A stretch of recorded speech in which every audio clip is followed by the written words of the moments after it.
We'll call to order the meeting of the Common Council for Tuesday, April 25th. Mr. Boyce, would you lead us in the pledge? Yes.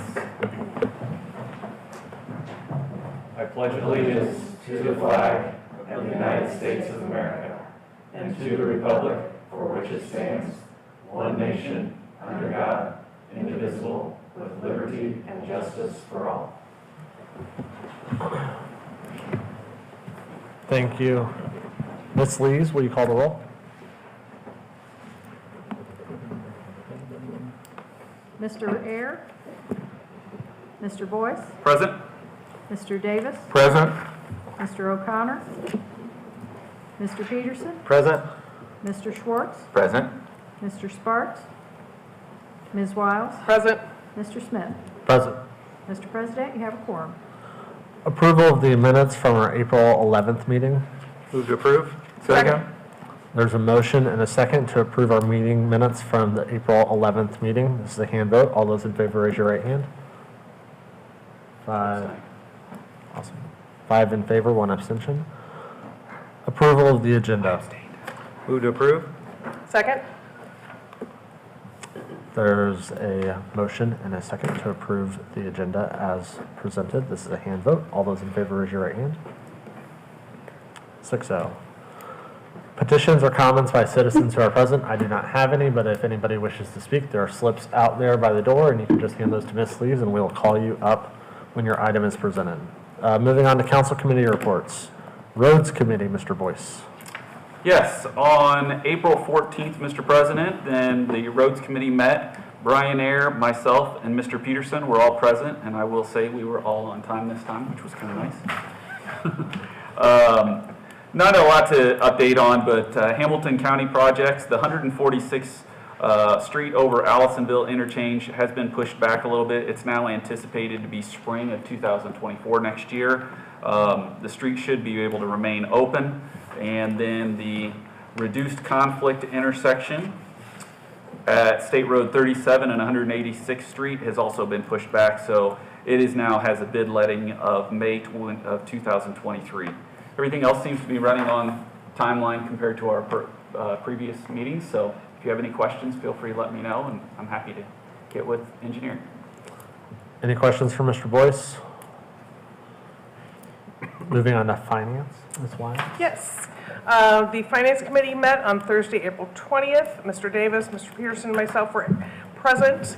We also had staff members from the Office of Finance and as well as Paul Gifford and Allie Powers of First Source Bank, who attended electronically.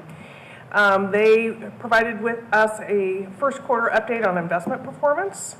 And the great news is that we are doing very well investment-wise. And in this situation, we are investing in assets that are appropriate for municipalities and getting some great returns. So we were able to utilize those funds to the best of our ability. And that we're in good or better position than most other local governments. The claims do come to you with a positive recommendation. Mr. Zelgowski provided us with quarterly financial reports and stated that revenues and expenditures are on track or slightly better than budget, which is always good to hear. And he also shared with us that it's time to be thinking about the 2024 budget, which seems hard to believe, but it's time to prepare for that. We will get an initial revenue forecast at our meeting on May 18th. And then they will start to schedule council budget meetings. Actually, I think Mrs. Lees has already sent those out to our calendars so that we can block that time off. And hoping to have adopting the budget for the second council meeting in September. But that allows us a little bit of time that if we need to push it back, we can do so. That's really it from the Finance Committee. Thank you. Unless Mr. Davis or Mr. Peterson want to add anything to that. That was perfect. Thank you. Very good. My wife was very pleased that our first budget meeting is on our anniversary. Oh, So, fabulous. yeah, super pleased. That is a great gift. That Yes. is, it keeps on giving, Yes, doesn't it, though? yes, it does. Mr. President, I would like to move to approve the claims. Second. There's a motion and a second to approve the claims as presented. This is a hand vote. All those in favor, raise your right hand. 6-0. Previously discussed ordinances. Council to consider ordinance number 12-04-23, an ordinance adopting a change of land use and sub-district overlay for approximately 113 acres south of East 146th Street, between Promise Road and Maryland Road, and north of 141st Street, part of the Corporate Campus Plan Development District. Ms. Yelton. Thank you. Development Services Manager, and I am in the Planning Department. The item before you is basically a change of zoning, not really a change of zoning, but the change of land use, which is a part of the Corporate Campus Plan Development District for a portion of the 162 acres. In showing this zoning map here, the area that you see that is outlined in purple that says Office Flex is the area that will be changing the land use category from Office Flex to Industrial Office, which is the same as what is along their southern border. The other change that is made is that the 146th Street corridor overlay, which has to do with the landscaping and architectural standards, will now cover this entire area. So it will be one land use category with one sub-district category for the entire 162 acres. Again, this was sent to you with a favorable recommendation for adoption by the Plan Commission by an 11-0 vote. There is one amendment to be made to their ordinance, and it was the addition of what I call a Section 2. And what it says is basically that all requirements referencing 146th Street and the 146th Street corridor shall be applied to 141st Street in regards to those requirements. So I just want everyone to understand that if you look at the 146th Street corridor sub-district category, and it talks strictly about 146th Street. But because we're extending it down to about 141st Street, I thought it was better that we basically noted that in the ordinance. So if somebody picks it up and they read the UDO currently and it says this applies to 146th Street, there'll be no doubt that it does apply to 141st Street. So that was the amendment that was made to that particular ordinance. Thank you very much. Any questions for Ms. Yelton? No. Okay. Is there a motion to amend? I would like to make a motion to amend ordinance 120423 as presented. Second. There's a motion and a second to amend ordinance 12-04-23 as presented. It's the hand vote. All those in favor, raise your right hand. 6-0. Mr. President, I'd like to move to approve ordinance 120403 as amended. Second. There's a motion and a second to approve ordinance number 12-04-23 as amended. This is a roll call vote. Mr. Boyd? Aye. Mr. Davis? Aye. Mr. Peterson? Aye. Mr. Schwartz? Aye. Ms. Wiles? Aye. Mr. Smith? Aye. 6 ayes, 0 nay. The ordinance is approved. Thank you. New ordinances for discussion. Council to consider ordinance number 13-04-23, an ordinance annexing approximately 40 acres south of East 191st Street, west of Pebblebrook Golf Course, and approximately 600 feet east of Moontown Road, known as Pebblebrook Crossing Plan Development in Noblesville Township, establishing a public hearing, and resolution RC-22-23, adopting a fiscal plan. Motion introduced. Second. Ms. Yelton. This item before you is, again, a super voluntary annexation. There is a public hearing that does need to be set for this. Staff is asking that that public hearing be set at your May 23rd meeting. There are statutory requirements for publication, and in order for me to meet the publication, I have to push it out, not to the next meeting, but the meeting after. Having said that, this is basically the Pebblebrook Crossing plan development, which was basically given approval during the past year. It is for 76 lots.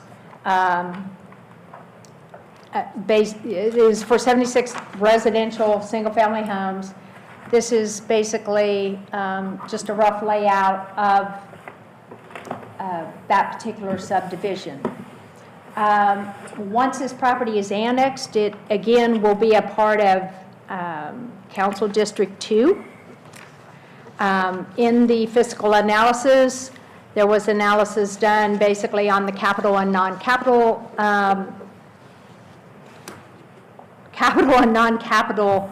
issues. We talked about current zoning, we talked about proposed zoning. It is currently zoned R2 planned development. It will remain as R2 planned development. Again, it is 76 homes. All of the, once it is annexed into the city, the non-capital, basically the non-capital services become available immediately. Your capital services, there is an extension of 3 years to provide those. With a PD overlay, once they become annexed, obviously they will be providing us with detailed development plans. Once those plans are approved, it will be the developer's responsibility to do the infrastructure improvements, including sanitary sewer, roadways, and all of that. And then eventually that gets dedicated back to the city. With that, I will ask if you have any specific questions in regards to the fiscal analysis or the ordinance or setting a public hearing. Any questions for Ms. Yelton? Mr. President, I would like to make a motion to establish a public hearing for ordinance 130423 at our May 23rd meeting. Second. There's a motion and a second to establish a public hearing for ordinance number 13-04-23 at our May 23rd meeting. This is a hand vote. All those in favor, raise your right hand. 6-0. Mr. President, I would move to approve resolution RC 2223. Second. There's a motion and a second to approve resolution RC-22-23. This is a hand vote. All those in favor, raise your right hand. 6-0. Council to consider ordinance number 14-04-23, an ordinance annexing approximately 153 acres bounded by East 171st Street, Seminole Road, Mill Creek Road, East 161st Street, and Cherry Tree Road, known as Magnolia Ridge Plan Development in Noblesville Township, establishing a public hearing, and resolution RC-23-23, adopting a fiscal plan. Motion to introduce ordinance 140423. Second. Ms. Yelton. Again, this is an annexation proposal. It is for 153 acres, and it is the area that is shown in purple on the overhead. Attached, there is a resolution along with their fiscal analysis. The fiscal analysis, has been prepared by basically an outside group.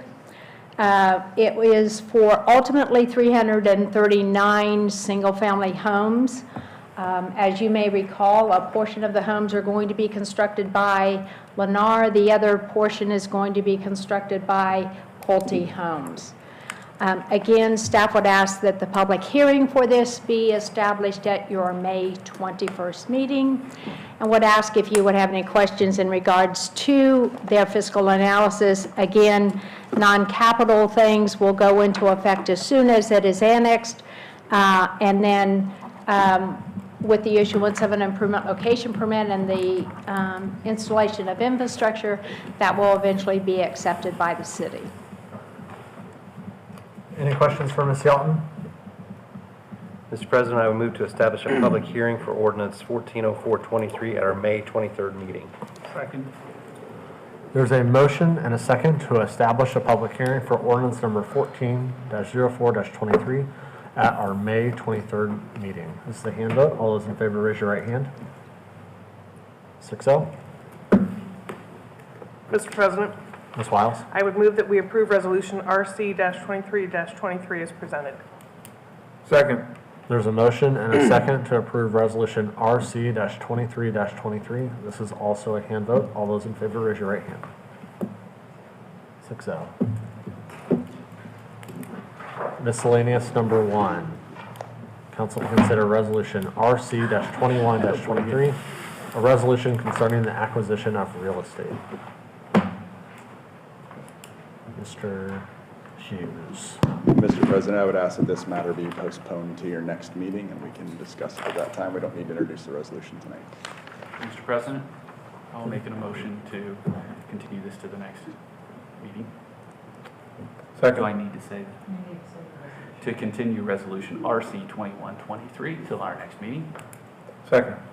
There's a motion and a second to postpone Postpone, sorry. resolution RC-21-23 and a second. This is a hand vote. All those in favor, raise your right hand. 6-0, very common. We've arrived at council comments. Anybody have anything that they'd like to share? The high school theater department is having a fundraiser on the roof of the high school here, starting in 15 minutes. If anybody would like to go to be on the roof of the high school, and they're selling coffee and singing. Very cool. If there's nothing else, we are adjourned.